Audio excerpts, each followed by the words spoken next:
My grandpa, a retired Marine who could stare down a grizzly bear, loved two things in this world: his meticulously manicured garden and the peaceful quiet of his neighborhood. That peace was shattered the day two men in cheap, ill-fitting suits showed up at his door, flashing phony badges and claiming to be from the Homeowners Association. They started nitpicking everything: the height of his prize-winning roses, the precise shade of his garden gnomes. Grandpa, never one to be pushed around, told them exactly where they could stick their so-called regulations. Things escalated fast. One of them shoved my grandpa. He stumbled back, trying to catch his balance, but his foot caught on the welcome mat. He went down hard. A sickening crack echoed through the quiet street. His arm was broken. The two thugs just laughed, issued a fake fine, and drove off, leaving my 78-year-old grandpa crumpled on his own doorstep in agony. When I got the call from the hospital, a cold, hard rage settled deep in my gut. This wasn't just an assault. It was a violation of everything my grandpa stood for. That night, I made another call, a call to my cousins. Now, my cousins aren't your typical family. They raid the kind of guys who find therapy in the rumble of a Harley-Davidson engine and have more leather in their closets than a high-end boutique. The president of their biker club, my cousin Vinny, listened to the story on speakerphone. The line was dead silent for a moment, and then I heard his low growl. They did what to Uncle Sal? That was all it took. The pack was mobilized. Vinny and his crew are more than just bikers. They're a family bound by loyalty and a very particular set of skills. They started by doing what they do best: gathering information. They put the word out on the street, called in favors, and within 24 hours, they had a name and a license plate. These weren't HOA officers.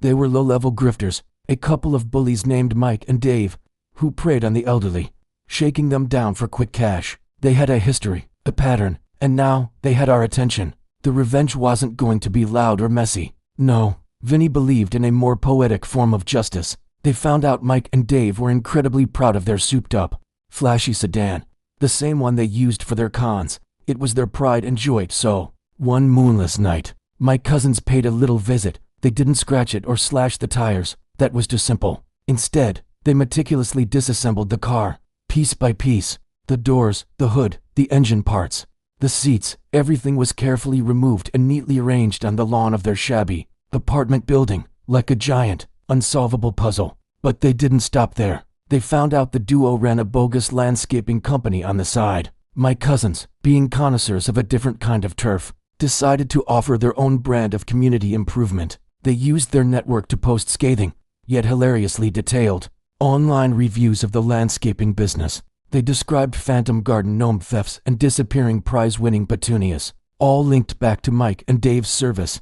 Their business phone started ringing off the hook, but not with customers. It was with other bikers from clubs all over the state, just calling to ask, "Is Dave there? I hear he's an expert on decorative shrubbery." The final touch was a visit, not a violent one, but something far more unnerving. Vinny and a dozen of his largest, most imposing brothers parked their Harleys in a perfect, gleaming semicircle in front of Mike and Dave's apartment building one morning. They just sat there, polishing their chrome, the low, synchronized rumble of their engines the only sound. They didn't say a word. They just waited. When the two scammers finally peeked out their window, they saw a wall of leather, steel, and silent judgment. The message was crystal clear: "We know who you are. We know where you live. And this neighborhood is under new management." The fear in their eyes was more satisfying than any physical confrontation could ever be. They packed up their disassembled car parts into a U-Haul and were gone by sunset. We never heard from them again. The fake HOA was officially dissolved when Grandpa Sal came home from the hospital, his arm in a cast. The entire biker club was there. They'd replanted his trampled roses, fixed his fence, and were having a quiet barbecue on his lawn. Grandpa looked at the sea of leather jackets and chrome, then at his pristine garden, and his slow grin spread across his face. He looked at Vinny and said, "Now that's what I call a real homeowners association. Justice isn't always found in a courtroom. Sometimes it rides on two wheels, smelling of leather and gasoline, and reminds the world that you don't mess with family." My grandpa healed, his garden flourished, and our neighborhood has never been safer. Thank you so much for listening to our story. If you enjoyed it, please hit that like button and consider subscribing for more tales of justice served. We appreciate every single one of you. Stay safe out there.